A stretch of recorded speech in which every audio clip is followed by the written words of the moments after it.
அதில் நம்ம அரைச்சி வச்சுருக்க ஓரியோ பவுடரை சேர்த்துக்கோங்க. சேர்த்துட்டு 1/2 டீஸ்பூன் பேக்கிங் பவுடர் சேர்த்துக்கோங்க. சேர்த்துட்டு இதை நல்லா கலந்துக்கோங்க.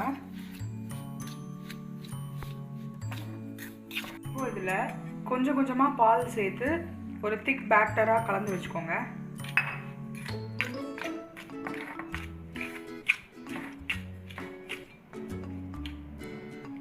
பேட்டர் நல்லா திக்காக இருக்கணும், இல்லைன்னா கேக் சரியாக வராது. அதனால் கொஞ்சம் கொஞ்சமாக சேர்த்துக்கோங்க பாலை, ஒரேடியாக சேர்க்க வேணாம். இந்த மாதிரி நல்லா திக்காக கலந்து எடுத்து வச்சுக்கோங்க.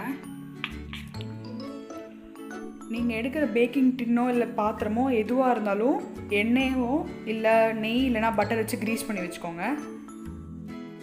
நம்ம செஞ்சு வச்சுருக்க பேட்டரை அந்த கேக் டின்னில் இல்லை பாக்ஸில் சேர்த்துட்டு அதை நல்லா டேப் பண்ணிக்கோங்க ஒரு வாட்டி.